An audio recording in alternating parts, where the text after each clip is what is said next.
muuqaalkan ila daawo waa ra'iisul wasaaraha xukuumadda federaalka Soomaaliya Xamse Cabdi Barre 2 bilood ka hor sidan ayuu u hadlayay isdilaaci adu waxaan leeyahay wiilkaas anaga matala dawladii oo halka keenayna maanta annaka madax ka ah waajib waxa nagu ah xuquuqdiisa inaan siino ama diid ama yeel kun baad ka hadli labaad ka hadli 10,000 20,000 30,000 baan qoraynaa waana siinayna xuquuqdooda isdilaaci adu ماشي عرفيا رئيس الوزراء حمزة عبد برre dhowr bilood ka hor ninkii aad sida ugu jeesjeesaysay ee lahayd haddii rabto adigu qarax aniga Puntland askarteeda maamulaya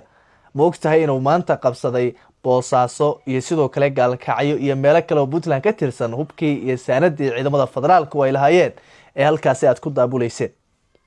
رئيس الوزراء حمزة عبد برre ma la socotaa waxa ka dhacay magaalooyinka Gaalkacyo iyo sidoo kale Boosaaso maalinimadii shalay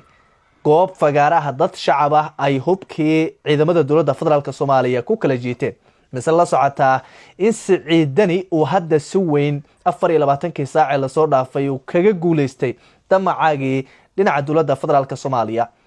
dhawaan sidoo kale ra'iisul wasaare Xamse Cabdi Barre waxa uu isugu yeeray shir degdeg ah oo wax looga qabanayo xaaladda maamulka Puntland golihiisa wasiirada ayaana shir degdeg loogu yeeray iyadoona halkaasi ay dhawaan baaq ka soo saareen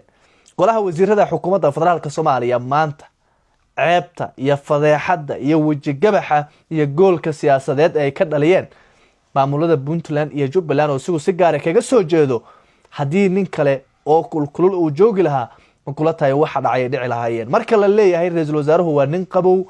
oo waliba mar rabe magacay beelihiisu gaar ah ay ku wacaan inkastoo aan hadda afkooda ka dhowrayo marmarka qaar waxa ku qabanaysa waa run oo waa kelimad xaq ah ninna dadkii uu ka dhashay baa yaqaana madaxweynaha Soomaaliya Xasan Sheekh Maxamuud intii uu islahaa nin qabow oo aan ku karkarinayn oo aan ka soo horjeesan soo qaado ayuu meyd xawaal waayay oo duugis u baahan wuxuu ka dhigtay la taliyihiisii koobaad iyo ninkii labaad ee xukuumadda federaalka Soomaaliya ugu awoodda badnaa waana ra'iisul wasaaraha dalka Xamse Cabdi Barre iskhilaaf la'aanta dagaal la'aanta iyo sidoo kale dhibaatooyin la'aanta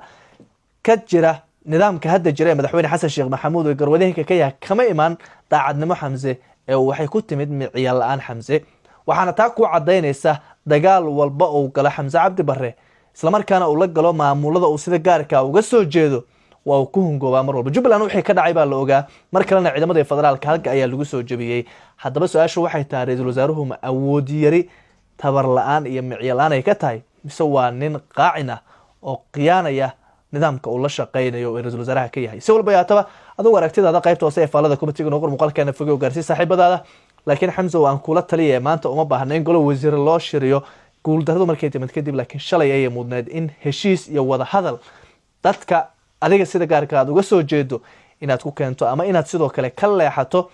oo dagaal adan ku qaadin nidaamka markaasi dalkana aad u heeliso maanta wadakana walba aad geysatay laga soo adkaaday walba adan guulaysan in golihii wasiirada dib loo shiriyo macno weyn ma sameynayso dalkan badbaado u baahan yahay